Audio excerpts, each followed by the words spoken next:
Hi everyone, welcome to an academy. I am Paras Chitkara and this is the comprehensive essay strategy video.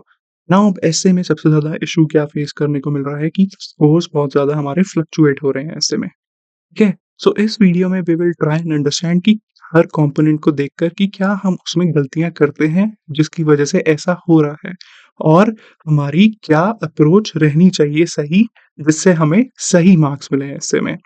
ठीक है, on the right side of 120s हम रहें ऐसे में. Along with that हम साथ में कुछ टॉपर कॉपीज भी देखते जाएंगे कंपोनेंट जब भी एड्रेस करेंगे ताकि हम रिवर्स लर्निंग करते रहें, पता रहे हमें कि कैसे सही अप्रोच करनी है हमें. ठीक है, सो जब भी ऐसे स्टार्ट होगा उसकी इंट्रोडक्शन कैसे लिखनी है. अब ऐसे की इंट्रोडक्शन में ना दो तीन तरीके होते हैं, यूजुअली तीन तरीके होते हैं विच एवरीवन रेफर्स. सबसे पहला होता है एनिक्डोट. एनेक्डोट में कोई भी अच्छा स्टोरी, कोई भी एग्जाम्पल लिखकर हमें उसे टॉपिक से लिंक करना होगा. ठीक है, डायरेक्टली हम उससे स्टार्ट करेंगे या फिर हम किसी कोट से स्टार्ट कर सकते हैं. मान लो कोई भी टॉपिक आया है ऐसे का, जैसे ये टॉपिक कॉपी देखो. ठीक है, उसको क्या टॉपिक मिला हुआ था, reimagining India in a post covid world. तो उन्होंने कैसे डायरेक्टली स्टार्ट किया, डायरेक्टली कोट से स्टार्ट किया. There are decades when nothing happens and then there are days or weeks when decades happen. ऐसे कोट से हम भी स्टार्ट कर सकते हैं. इसके अलावा थर्ड क्या होता है, डायरेक्टली उसको एक्सप्लेन करना शुरू कर दो, टॉपिक को खोल दो. ठीक है, तो यूजुअली अक्रॉस द ईयर्स जो भी टॉपर्स हैं, जो भी ऐसे की स्ट्रैटेजी बताते हैं, सभी ने इन्हीं तीन अप्रोचेस पर फोकस किया है इंट्रोडक्शन के लिए. इंट्रोडक्शन हम इससे स्टार्ट कर सकते हैं. You can also use a mix of both. ठीक है, कोट लेकर उसके बाद एनेक्डोट भी स्टार्ट कर सकते हो. देखो जैसे यहाँ पर उन्होंने एग्जाम्पल देकर बताया. ठीक है, बट अब इसमें गलती क्या होती है, गलती ये होती है कि अनुदीप शेट्टी की बुक में उन्होंने लिखा हुआ था कि मैंने दो एनेक्डोट्स लिखे, तो सबने दो दो तीन तीन एनेक्डोट्स लिखने शुरू कर दिए. But that is not the right way to go. क्या हो जाता है, उससे उससे एनेक्डोट ओवरस्ट्रेच हो जाता है. ठीक है, तो हम टॉपिक से डाइग्रेस कर जाते हैं. ऐसे में तुम जितना टॉपिक के करीब रहकर जितना टॉपिक के पास रखोगे उतने ही अच्छे मार्क्स मिलेंगे ऐसे में. ठीक है, और क्या इशू रहता है, कई बार हमने बस देख लिया कि भाई मुझे तो पोएम से स्टार्ट करना है, कोट से स्टार्ट करना है, वो भले ही हमारी टॉपिक से लिंक्ड हो या ना हो, हम ऐसे ही लिखने के लिए उसको लिखकर छोड़ देते हैं. तो सबसे पहले हमें ये ध्यान में रखना है कि ओवर स्ट्रेच नहीं करना है. एनेक्डोट को मैक्सिमम 1 या 1.5 पैराग्राफ ही देना है. उसके बाद तुम्हें डायरेक्टली लिंक कर कर क्वेश्चन जो है हमारा, जो भी हमारी एस्से की स्टेटमेंट है उस पर जंप करना ही पड़ेगा. अगर ऐसा नहीं करते तो फिर मार्क्स कटने के चांसेस बढ़ जाते हैं. ठीक है, और हमेशा ये ध्यान में रखना वो टॉपिक से लिंक्ड हो. ऐसे कोई भी रैंडम एनेक्डोट उठाकर मत लिख देना कि इंडिया पाकिस्तान के मैच में ये हुआ, टॉपिक कुछ और पूछ रहा है. ठीक है, टॉपिक पूछ रहा है कि ships in the harbour are safe और तुम वहां पर लिख रहे हो इंडिया पाकिस्तान के मैच में ये हुआ. तो ऐसी ध्यान में रखना, जो टॉपिक है उसी से लिंक तुम्हारी कोट एनेक्डोट होनी चाहिए और उसे ओवरस्ट्रेच नहीं करना. ठीक है, तो ये तुम्हारी इंट्रोडक्शन हो जाएगी. ऐसे तुम इसको स्टार्ट कर सकते हो. देखो जैसे यहाँ पर क्या था, टॉपिक क्या था, only way out of labyrinth of suffering is to forgive. पहले उसको टॉपिक को, कोट को समझो. जो भी फिलोसॉफिकल एसेज हैं, नॉर्मल भी हैं, उसकी एसेंस को समझो. उसकी एसेंस से मिलता हुआ जो डायरेक्ट पूरी एसेंस एक ही बार में समझा रहे हैं ना, ऐसा एनेक्डोट सोचना. तो ये शायद महक जैन की है प्रॉपर कॉपी. तो उन्होंने देखो कैसे स्टार्ट किया, नेल्सन मंडेला के थ्रू स्टार्ट किया. ठीक है, नेल्सन मंडेला के थ्रू स्टार्ट किया, बताया कि कैसे we live in our self made prison of negative thoughts और फिर फॉरगिवनेस की क्यों जरूरत है. ठीक है, अब जब तुमने ऐसे स्टार्ट कर लिया, एनेक्डोट एटसेट्रा, पोएम, किसी भी चीज से स्टार्ट किया, उसके बाद जब एक दो पैराग्राफ हो जाएंगे, उसके बाद तुम्हें उसको एस्से को थोड़ा एक्सप्लेन करना होगा. ठीक है, उसकी एसेंस तुम्हें बतानी होगी. ऐसे स्टार्ट करने से पहले ये ध्यान में रख लेना, तुम्हें लिखने हैं कितने वहां पर, जैसे 11 पेजेस भरने होंगे तुम्हें. ठीक है, तो 15-20 मिनट तुम्हें ब्रेनस्टॉर्मिंग करनी ही करनी है. बिना ब्रेनस्टॉर्मिंग किए ऐसे लिखने मत बैठना, वहां नहीं लिखा जाएगा, फ्लो नहीं आएगा ऐसे में. तो तुम्हें जितने भी उस टॉपिक से रिलेटेड आइडियाज आ रहे हैं, पीछे रफ कॉलम मिलता है, उसमें लिख कर रख लो, पेज वाइज़ लिख कर रख लो कि हाँ, इस पेज पर मेरा ये कंटेंट जाएगा, इस पेज पर ये, नेक्स्ट पेज पर मेरा ये कंटेंट जाएगा, ताकि फ्लो बना रहे तुम्हारे एस्से में। तुम्हें पहले से बताओ क्या कंटेंट रहेगा, तुम्हें इमीडिएटली सोचना ना पड़े वहाँ पर। हुँ। तो हमेशा पहले 15-20 मिनट ब्रेनस्टॉर्म करना, ठीक है? फिर जब इंट्रोडक्शन लिख दो, उसके बाद एक पैराग्राफ हमें देना पड़ेगा जहाँ पर हमें उसको एस्से के जो टॉपिक है, उसको डिसाइफ़र करना पड़ेगा। अगर उसमें कोई मेटाफर है, कोई कीवर्ड्स हैं, उससे हमें क्या समझ में आ रहा है? A ship in harbour is safe, but that's not what ships are meant for. इससे तुम्हें क्या समझ में आया टॉपिक से? तो वो तुम पहले एक पैराग्राफ में एनेक्डोट के बाद बता दो। ठीक है? फिर उसके बाद you can start with the essay. अब जब इसके बाद वाला पैराग्राफ होता है ना, उस पैराग्राफ को हम यूजुअली बोलते हैं थीसिस पैराग्राफ। तो कुछ लोग उसमें थीसिस स्टेटमेंट लिख देते हैं, जैसे कि इन दिस एसे, जैसे यहाँ पर ये लिखा हुआ है देखो उन्होंने। Through this essay, we will further explore how forgiveness is an art, attribute of the strong, what prevents man from this virtue, and how forgiveness is the only way out of the labyrinth of suffering. मतलब हम ऐसे में क्या-क्या discuss करने वाले हैं। देखो, dimensions is not just examples, but हम इससे से क्या समझ में आया? फॉरगिवनेस की क्यों ज़रूरत है? हम फॉरगिवनेस क्यों प्रैक्टिस नहीं कर पाते? ठीक है? And how forgiveness is the only way out. तो ये हो गई हमारी मोटी-मोटी डायमेंशन एस्से की। तो इसको तुम यहाँ पर जब एक्सप्लेन कर दिया एस्से का टॉपिक, उसके बाद यहाँ पर थीसिस स्टेटमेंट में लिख देना। ठीक है? Now this is not mandatory, compulsory नहीं है लिखना। थ्रूआउट द ईयर्स बहुत सारे टॉपर्स ऐसे भी आए हैं, जिन्होंने नहीं भी लिखी, उनको भी अच्छे स्कोर्स मिले हैं। सो वो फ्लो के ऊपर देख लेना, या एक एस्से में लिख देना, एक में मत लिखना। ठीक है? This is completely completely up to you. तो ऐसे तुम्हारे स्टार्टिंग के 2 पेज इसी से भर जाएँगे एस्से के, इंट्रोडक्शन से, एक्सप्लेनेशन से और यहाँ थीसिस से। So before we move ahead, here's an important announcement for you. An Academy is celebrating its ninth birthday and we are inviting all of you on this birthday bash. So this is going to be a super fun event and a super fun evening for all of you. Just head on to our UPSC Unstoppables by an Academy channel. उसमें on the live section you will see this. So just open it up, like it, and click the notify button. So this event is going to be very, very special. We'll be having top educators and top content creators from YouTube in this event. And इसमें आप सभी के लिए special surprises, special gifts रहेंगे. Whether you are an Academy subscriber, an Academy Plus member or not, सभी के लिए इसमें स्पेशल प्राइजेस, स्पेशल गिफ्ट्स रहेंगे। So stay tuned, do share it with your friends and do watch it tomorrow 7 PM onwards. उसके बाद हम ऐसे की डायमेंशंस खोलनी स्टार्ट करते हैं। बट उसके लिए सबसे ज़्यादा ज़रूरी क्या है? हमें अंडरस्टैंडिंग होनी चाहिए टॉपिक की। बिल्कुल ठीक इंटरप्रिटेशन करना बहुत ज़रूरी है। अगर तुम्हारा टॉपिक ही गलत है, तो तुम कितना भी लिख दो उसके बाद एग्ज़ामिनर मार्क्स उस पर देगा ही नहीं देगा। ठीक है? यही फिलॉसॉफिकल एस्से में ना यही यही इश्यू रहता है, डबल एज स्वॉर्ड की तरह होते हैं। अगर लिख दिया अच्छे से समझ कर तो बहुत अच्छा स्कोर आ जाएगा। बट अगर खराब हुआ, ठीक है?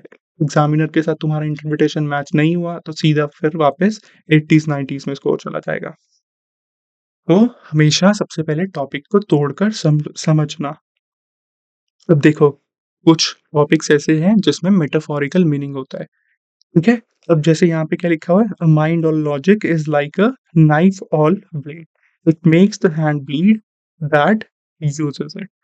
तो अब तुम्हें अगर ये इसके टॉपिक को 2 बार पढ़ो, 5 बार पढ़ो, फिर भी समझ में नहीं आ रहा, तो जाकर हिंदी मीनिंग भी पढ़ो। दोनों मीनिंग पढ़ो, उसके बाद देखो, समझो, हिंदी वाली सॉरी ट्रांसलेशन भी पढ़ो, ठीक है? फिर उसके बाद इसको तोड़ो। माइंड और लॉजिक, अच्छा माइंड और लॉजिक क्या होता है? नाइफ और ब्लेड, अच्छा नाइफ और ब्लेड क्या होता है? It makes the hand bleed. फिर इस तो पूरे को कंबाइन कर कर पढ़कर समझो, क्या बात की गई है इसमें। What are they trying to emphasise इसमें? इसमें बस यही एम्फसिस करने की कोशिश है कि खाली logic can not be the sole criteria. इसके अलावा there has to be more criteria. ठीक है? जिसके बेसिस पर हम डिसीज़न लेंगे। लॉजिक होना इज़ राइट, बट उसके साथ-साथ इमोशंस होने चाहिए, इमोशनल इंटेलिजेंस होनी चाहिए, कंपैशन होना चाहिए, तभी हम एक्ट कर पाएँगे ठीक से, वरना क्या हो जाएगा, it will be like a knife और ब्लेड। नाइफ और ब्लेड में क्या हो गया, अगर उस चाकू को पकड़ने के लिए नीचे हैंडल ही नहीं होगा तो क्या होगा? खाली ये ब्लेड ब्लेड ही रह जाएगा। अब उसको पकड़ेंगे तो हमारा हाथ खुद ही कटेगा। तो यही बात बोली गई है, ठीक है? हमारी जितने भी रिलेशनशिप्स हैं, देख लो किस बेसिस पे चलती हैं रिलेशनशिप? कंपैशन के बेसिस पे चलती हैं, एम्पैथी के बेसिस पे चलती हैं, इमोशंस पे चलती हैं। ये थोड़ी है कि तुम्हारे फ्रेंड ने तुम्हें बोला कि वो तुम्हें बियर पिलाएगा, तभी तुम उसके फ्रेंड बने हुए हो, वरना तुमने उससे फ्रेंडशिप ही तोड़ दी, ठीक है? तो लॉजिक के अलावा इमोशंस, ये सारी चीज़ें भी ज़रूरी होती हैं लाइफ में एक्ट करने के लिए। तो यही चीज़ यहाँ पर बतानी पड़ेगी। ऐसे ही जो भी टॉपिक है उसको हमेशा तोड़कर पहले समझने की कोशिश करो, ऑलराइट? उसके बाद उस स्टेटमेंट को एज़ अ होल देखो, फिर ब्रेनस्टॉर्मिंग करो। तो मीनिंग अगर तुम्हें ठीक से समझ में नहीं आ रहा किसी टॉपिक का, तो उसे छोड़ दो। 4 मिलेंगे तुम्हें, सेक्शन ए के 4, सेक्शन बी के 4, एक चूज़ करना होगा। तो जो सबसे अच्छे से समझ में आ रहा है, जिसमें सबसे ज़्यादा डायमेंशंस ले पा रहे हो ना, उसको चूज़ करना। क्योंकि कई बार बच्चे गलत टॉपिक चूज़ कर लेते हैं। गलत टॉपिक चूज़ कर लेते हैं, फिर वहाँ पर लिखना पड़ जाता है और स्कोर अच्छा नहीं आता। ठीक है? तो हमेशा पहले उसको अच्छे से चारों टॉपिक को पढ़ो, जो सबसे अच्छा समझ में आ रहा है, जिसकी सबसे ज़्यादा डायमेंशंस निकाल पा रहे हो, वो वाला टॉपिक पिक करना। ठीक है? अब जैसे ये भी टॉपिक ऑफिस से ही था, तो उन्होंने किससे स्टार्ट किया? अल्फ्रेड नोबेल से स्टार्ट किया कि प्रिंस ऑफ डेथ बोलते थे उसको, लॉजिकल अचीवमेंट तो उसने अचीव करी, ठीक है? प्रिंस ऑफ पीस कैसे बना उसके बाद? क्या उन्होंने स्टार्ट किया? तो बताया कि लॉजिक के साथ-साथ क्या हमें और ज़रूरत है। फिर क्या करते हैं हम? फिर हम करते हैं, अब इंटरप्रिटेशन हो गई, इंट्रोडक्शन लिख दी, थीसिस लिखना चाहो तो लिख सकते हो। उसके बाद हम जाएँगे डायमेंशंस खोलने में। जो भी हमारा ये टॉपिक है, इससे रिलेटेड हमें क्या-क्या समझ में आ रहा है, क्या-क्या डायमेंशंस हम दिखाना चाहेंगे। उसके लिए क्या सिंपल अप्रोच है, एग्ज़ाम्पल्स वगैरह लिखने के लिए what you can do is अपना जीएस का सिलेबस देखो। क्या है हमारे सिलेबस में? हिस्ट्री कैसे स्टार्ट होता है? जीएस 1 से सोचो। हिस्ट्री, ज्योग्राफी, सोसाइटी, ठीक है? फिर पॉलिटी गवर्नेंस हो गया, आईआर हो गया, agriculture, economy, security, disaster management, ethics, ठीक है? इसके अराउंड उस टॉपिक को सोचो। अपने आप ही तुम्हें एग्ज़ाम्पल्स मिलने लग जाएँगे, तुम उन्हें यूज़ कर पाओगे। तो जो हमारी प्राइमरी डायमेंशन बनेगी ना, उसके अंदर इसके थ्रू हम एग्ज़ाम्पल्स यूज़ करेंगे और उन्हें एक्सप्लेन करेंगे। एक तरीका ये हो गया तुम्हारा डायमेंशंस जनरेट करने का, इसके अराउंड तुम सोच सकते हो। फिर पेस्टल अप्रोच सब लगाते हैं। इसके अलावा और डायमेंशन सोचनी है और एग्ज़ाम्पल सोचने हैं तो सोचो स्पोर्ट्स का, बहुत अच्छे मिलेंगे, पॉप कल्चर का, मूवीज़ के एग्ज़ाम्पल तुम लिख सकते हो, बुक्स के एग्ज़ाम्पल तुम लिख सकते हो। उससे डायमेंशंस को, अपने टॉपिक को रिलेट कर लिखना। ठीक है? अब कोई अच्छी मूवी है, मान लो तारे ज़मीन पर का तुम्हें एग्ज़ाम्पल देना है, लिख कर दे दो। बट वो तुम्हें उसके बाद उसे लिंक करना पड़ेगा टॉपिक से, जैसे हमारा यहाँ पे टॉपिक है, ठीक है? इसको तुम्हें टॉपिक को लिंक करना पड़ेगा उसके साथ कि कहाँ तुम उसे अप्लाई कर रहे हो। वैसे इसको अप्लाई किया जा सकता है यहाँ पर कि अगर हम लॉजिकली देखें, जैसे मूवी में दिखाया है तारे ज़मीन पर कि उसके जो पापा थे ईशान के, वो फ़ोकस क्या कर रहे थे, बस लॉजिक लगाया कि सक्सेस चाहिए, सक्सेस चाहिए, सक्सेस चाहिए। ठीक है? But that is not the true purpose of हमारा जो बचपन है, हमारा चाइल्डहुड है, हमारी जो लाइफ़ है। देयर आर सर्टेन एक्सपीरियंसेस जो पढ़ाई के अलावा भी और चीज़ें हैं। ठीक है? तो उन्हें भी हमें अचीव करना है। ऐसे तुम्हें टॉपिक को समझना पड़ेगा, लिंक करना पड़ेगा और एग्ज़ामिनर को समझाना पड़ेगा। खाली रेफ़रेंस देकर छोड़ना नहीं है। ठीक है? अब ये तीसरी मिस्टेक क्या हो रही है कि बच्चे या एस्पिरेंट्स सोचते हैं, मेरे साथ भी यही होती थी पहले, कि एग्ज़ाम्पल देकर छोड़ दिया, कि एग्ज़ामिनर अपने आप समझ जाएगा। बट ऐसा नहीं होता। उस एग्ज़ाम्पल को तुम्हें एक्सप्लेन करना पड़ेगा और टॉपिक के साथ लिंक करना ही पड़ेगा, ठीक है? जैसे अब देखो, यहाँ उन्हीं का ही था टॉपर का कि टॉपिक के ऊपर क्या लिखा है, जर्मनी का एग्ज़ाम्पल देकर बताया कि लॉजिक है, ठीक है? बट उसके अलावा लॉजिक के अलावा हमारा कंपैशन नहीं है, इमोशंस नहीं है, तो क्या होगा? हिटलर के साथ क्या हुआ? होलोकॉस्ट हुआ, ऑलराइट? क्यों? क्यों? लॉजिक उसको बोल रहा था कि ये करना चाहिए।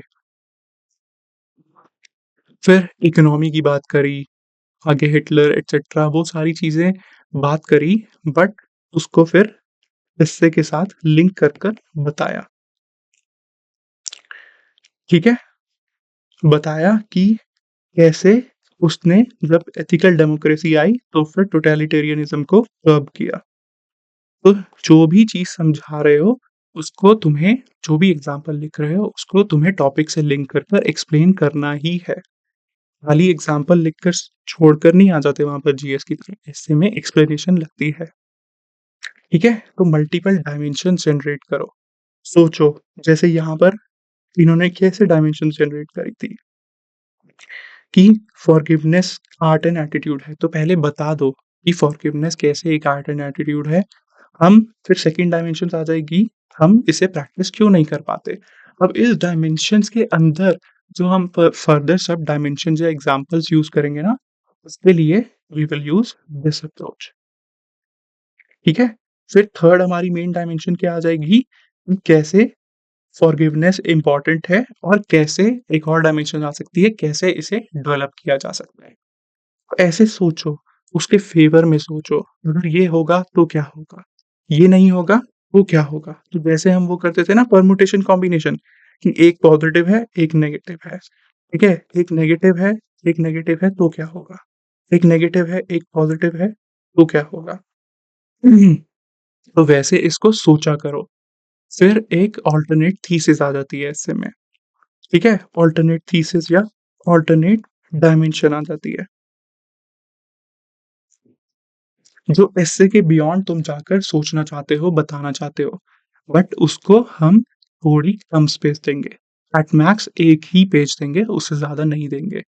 जो नेगेटिव डायमेंशन है ना हमारी, उसको भी हम लिमिटेड ही स्पेस देंगे। जो हमारी कोर डायमेंशन है, उसको हमें प्रायोरिटी देनी है एंड 50 टू 60% एटलीस्ट 60% उसी पे ही लिखना है। ठीक है? अंडरस्टूड? समझ गए अब डायमेंशंस कैसे जनरेट करनी है वहाँ पर? कैसे डायमेंशन जनरेट करनी है। इसके अलावा तुम टॉपर कॉपीज़ देखोगे, समझ में आ जाएगा। और इस चीज़ का ध्यान रखना कि एग्ज़ाम्पल्स के साथ हमें एक्सप्लेनेशन देनी ज़रूरी है, ठीक है? फिर क्या इश्यू रहता है? नेवर एंडिंग पैराग्राफ या फिर एक पेज पर 10-10 पैराग्राफ, 5 पैराग्राफ, पैराग्राफ में कोई कोहेरेंस है ही नहीं। तो वो क्या करते हैं, ऊपर से पैराग्राफ लिखना शुरू किया, एंड तक एक ही पैराग्राफ चल रहा है। दिस इज़ इनकरेक्ट, ऐसा नहीं करना। एडिकेट स्पेस होनी चाहिए पैराग्राफ्स के बीच में, कोशिश करना एक पेज पर 2 ही पैराग्राफ हो। पैराग्राफ को कनेक्ट करने के लिए हम कनेक्टर्स यूज़ कर सकते हैं। ठीक है, अब अनुदीप की जो बुक थी उन उसमें उन्होंने क्या लिखा होता कि एक तरीका हो सकता है ऐसे कि सोशली अगर हम देखें तो ये है, पॉलिटिकली हम देखें तो ये है, फर्स्टली, सेकंडली, थर्डली, ठीक है? अब ये बहुत पुराने और क्लीशे हो चुके हैं। इसको अवॉइड कर देना थोड़ा, ठीक है? अपने आप सही तरीके से कनेक्टर्स यूज़ करना और एस्से के बीच में ना स्ट्रक्चरिंग करनी पड़ेगी थोड़ी। ऐसी जो सब हेडिंग्स वगैरह हैं, वो दे देना एस्से के बीच में, ठीक है? ताकि ऐसे पढ़ते-पढ़ते एग्ज़ामिनर को ये ना लगे कि भाई पैराग्राफ पे पैराग्राफ चल रहे हैं, डायमेंशंस पता नहीं क्या हो रही हैं, कैसे चल रहा है एस्से। तो बीच में 3 या 4 सब हेडिंग्स यूज़ कर लेना। अंडरस्टूड। अब उसमें कैसी-कैसी सब हेडिंग्स हम यूज़ कर सकते हैं कनेक्शन के लिए, जैसे हमें किसी की कोई किसी चीज़ का कोई पॉज़िटिव भी है, नेगेटिव भी है, ठीक है? जैसे आर्टिफ़िशियल इंटेलिजेंस है, तो उसको लिखना है, तो मुझे दिखानी है उसकी दोनों डायमेंशंस, तो मैं उसकी सब हेडिंग क्या डालूँगा? एआई अ डबल एज्ड स्वॉर्ड, ठीक है? ऐसे ही अगर मुझे हिस्ट्री में जाना है, हिस्ट्री की कोई डायमेंशन सिखानी है, तो मैं क्या सब हेडिंग डाल सकता हूँ? Rewinding the clock. ठीक है? ऐसे ही मैंने एक टॉपर कॉपी देखी थी, उसमें उन्होंने क्या डाला हुआ था सब हेडिंग में, तो उनको क्या करना था, दिखाना था वो चीज़ को कि कैसे वो स्टार्ट हुई, कैसे अभी तक वो यहाँ तक पहुँची है। मतलब उसकी लाइफ़ साइकिल दिखानी थी फ्रॉम स्टार्टिंग टिल तक। तो उसके लिए उन्होंने पता है क्या लिखा? From seed to cedar. तो ये हमारी सब हेडिंग बन गई। बस ये लिखेंगे और उसका हम ओरिजिन बता देंगे, कैसे-कैसे वो बढ़ के आगे चलता गया, ये बता सकते हैं। ठीक है? तो ऐसी सब हेडिंग्स तुम्हें इनोवेटिव थोड़ी यूज़ करनी पड़ेंगी, अच्छी थोड़ी यूज़ करनी पड़ेंगी। देखो जैसे यहाँ इन टॉपर ने ये वाली यूज़ किया है, या फिर डायरेक्टली लिख देना अगर और कुछ लिखने को नहीं मिल रहा तो। ठीक है? इसकी भी तुम्हें कनेक्टर की लिस्ट बहुत सारे टॉपर्स हैं, उनकी नोट्स से, उनकी टॉपर कॉपीज़ से मिल जाएँगे। एक है श्रेया श्री, उन्होंने अच्छे शेयर किए हुए हैं। ठीक है? अरविंद शाह के हैं, तो इनके रेफ़र कर लेना, बहुत काम आएँगे ये। ठीक है? तो इस चीज़ का ध्यान रखना कि हमारे पैराग्राफ्स में एडिकेट स्पेसिंग हो, एक पेज पर 2 पैराग्राफ लिख रहे हो तो वही फॉर्मेट फ़ॉलो करना और एडिकेट सब हेडिंग्स दे देना है एटलीस्ट 3-4 अपने पूरे एसे में। ठीक है? फिर हमारी जो 5th इश्यू रहता है, वो क्या रहता है कि जो हमारा कंटेंट है, वो ऑफ टॉपिक चला जाता है, हम डाइग्रेस कर जाते हैं। अब इसका सॉल्यूशन क्या है? इसका सॉल्यूशन पहला तो यही है कि जो 60-70% स्पेस है, वो कोर टॉपिक पर ही रहेगी। इसके अलावा अगर तुम अल्टरनेट डायमेंशंस जनरेट करना चाहते हो, अल्टरनेट थीसिस जनरेट करना चाहते हो, तो कर सकते हो। बट ये ध्यान में रखना कि उसको तुम खाली 1 ही पेज दोगे, 2 पैराग्राफ ही दोगे, उससे ज़्यादा नहीं दोगे। फिर एक और अप्रोच क्या है कि एक और चीज़ जो बच्चे मिस कर देते हैं, सबसे इम्पोर्टेंट चीज़, वो होती है कि हमें बार-बार ना पैराग्राफ्स के बीच में हमें जो टॉपिक होता है, उसको री-मेंशन करना होता है, रीआइटरेट करना होता है। अब जैसे क्या था माइंड और लॉजिक की बात हो रही थी, ऐसे बीच में उसको तुम्हें दिखाना पड़ेगा। ये कीवर्ड्स तुम्हें यूज़ करने पड़ेंगे लॉजिक, नाइफ विदाउट ब्लेड ताकि एग्ज़ामिनर को पता लगे कि तुम जो टॉपिक है उसी पर ही लिख रहे हो, उसके बाहर नहीं जा रहे। ठीक है? ऐसा नहीं करते तो फिर उसे लगता है कि हम टॉपिक के बाहर लिख रहे हैं। तो इस चीज़ का ध्यान रखना। तो जैसे इसमें इन्होंने क्या लिखा? Not just in political milieu as illustrated in the case of Journey but has made the social animal more antisocial and less humane।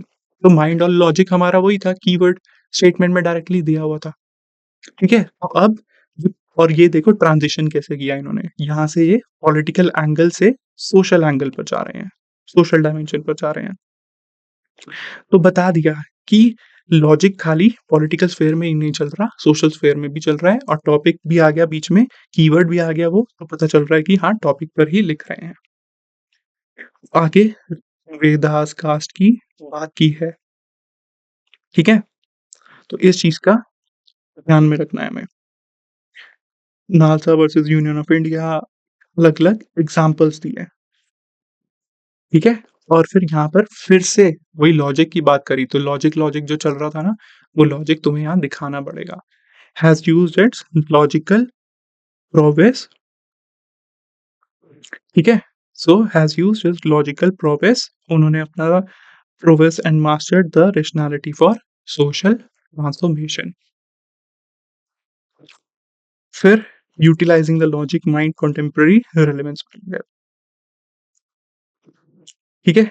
अब इसमें तुम्हें बुक पता है कार्ल पॉपर की open society and its enemies, तो फिर वो भी तुम यूज़ कर सकते हो।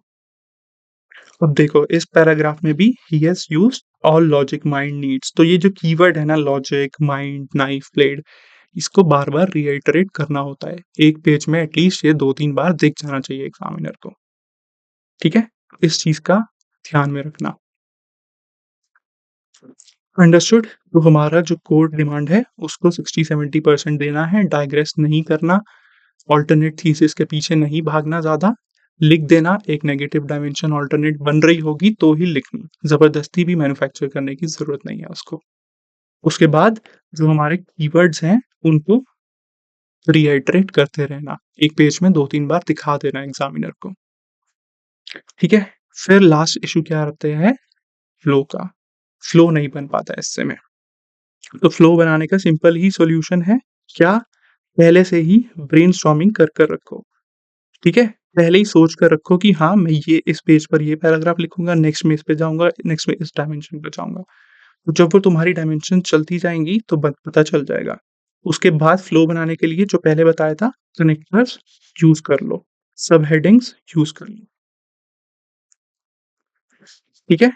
फिर हम जाते हैं, जब पूरी डायमेंशंस कवर हो गई, तो आता है कंक्लूजन। कंक्लूजन से पहले आप एक सॉल्यूशन देना चाहते हो तो दे सकते हो। सॉल्यूशन ओरिएंटेड उसको बना सकते हो जिसमें बता दो कि एथिक्स की क्या इम्पोर्टेंस है, कैसे उस आइडिया को हम प्रमोट करेंगे, डेवलप करेंगे, ठीक है?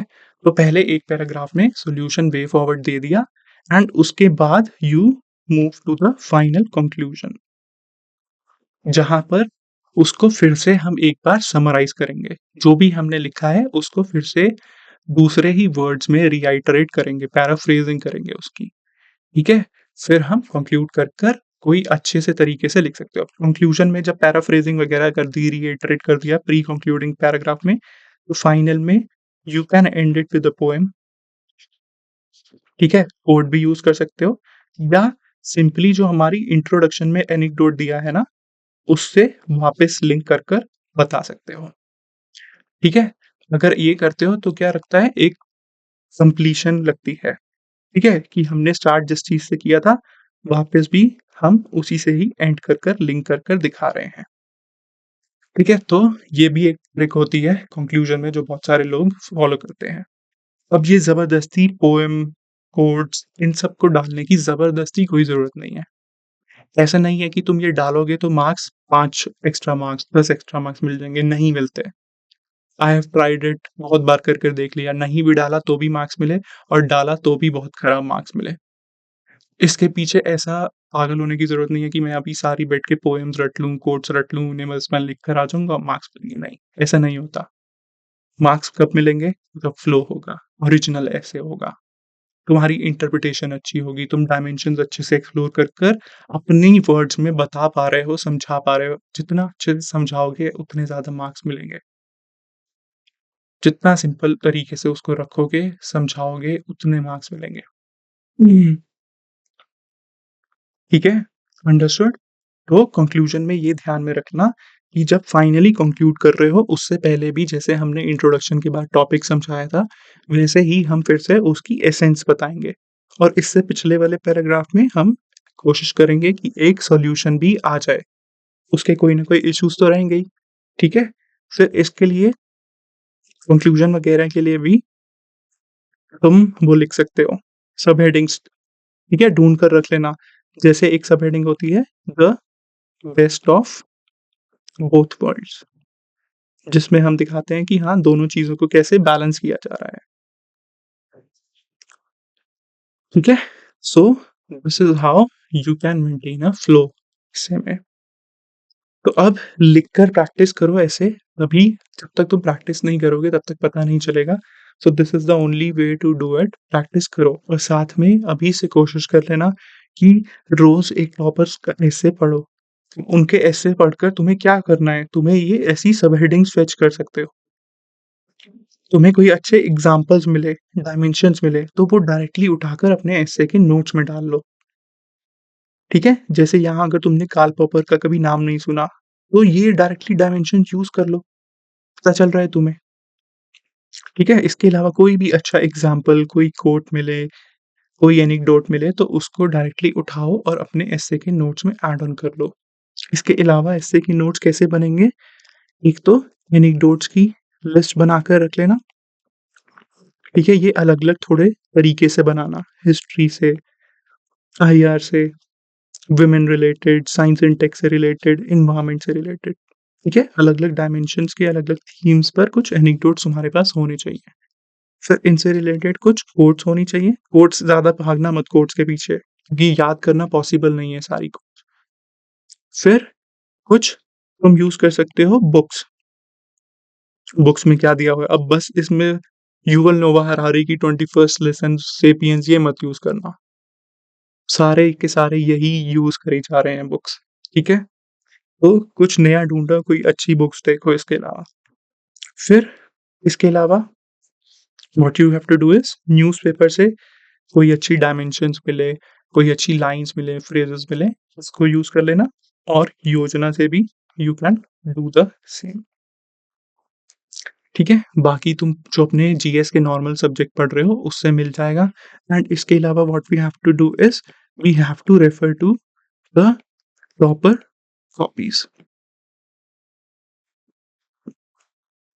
ठीक है? हमें टॉपर कॉपीज़ रेफर करनी है, टॉपर कॉपीज़ से ही ये सारी चीज़ें तुम्हें टॉपर कॉपीज़ से भी मिल जाएँगी। कुछ अच्छी टॉपर कॉपीज़ मैं बता रहा हूँ जो देख सकते हो, तुम देख सकते हो महक जैन की, ठीक है? विक्रम ग्रेवाल की, विक्रम ग्रेवाल तो in fact got the highest marks in essay. फिर अरविंद शाह के नोट्स वगैरह उनकी देख लेना, श्रेया श्री की देख लेना, ठीक है? फिर थे हमारे रवि आनंद। तो ऐसे बहुत सारे तुम्हें टॉपर्स मिल जाएँगे जिनका एस्से में अच्छा स्कोर आया था। इनकी कॉपी ज़रूर रेफ़र कर लेना, 4-4 5-5 कॉपीज़ होंगी उसमें टोटल 10-15 एस्से तो होंगे ही होंगे, ठीक है? तो उसमें से फिर फ्लो देखो कैसे वो फ्लो बना रहे हैं, कैसे वो एनेक्डोट्स, कोट्स यूज़ कर रहे हैं, बुक्स यूज़ कर रहे हैं। वो सारी चीज़ें निकाल कर अपने नोट्स में ऐड ऑन कर लो, फिर उस एस्से को लिखने की प्रैक्टिस करो, ठीक है? पीवाईक्यूज़ की इसके अलावा ब्रेनस्टॉर्मिंग करना, उन्हें लिखना। जितना अच्छे से समझ कर लिख पाओगे, उतने ही अच्छे एस्से में मार्क्स आएँगे। और डायरेक्टली पहले प्रैक्टिस कर लेना। मेंस लिखने से पहले एटलीस्ट तुम्हें 5 फुल लेंथ एस्से यानी कि टोटल 10 एस्से लिखने ही लिखने हैं। उतनी प्रैक्टिस करनी ही पड़ती है, ठीक है? तभी फ्लो बन पाएगा एस्से में। बाकी अपना रोज़ प्रॉपर कॉपीज़ रेफ़र करो एंड उसे फ़ॉलो करो और कोशिश करो कि एक एस्से हर संडे को लिख लेना, ठीक है? तो पहले ब्रेनस्टॉर्मिंग करना 15-20 मिनट, उसके बाद लिखने बैठना और ये अपनी जो मिस्टेक्स हैं, इन्हें अवॉइड करना जो तुम्हें बता दी हैं, ठीक है? Alright then, this is it for this video as I have already mentioned हमारा Pratishtha event is about to happen. So please do watch it. There are a lot of surprises for you all in that event. So this is it for this video. All the best to you and have a great day.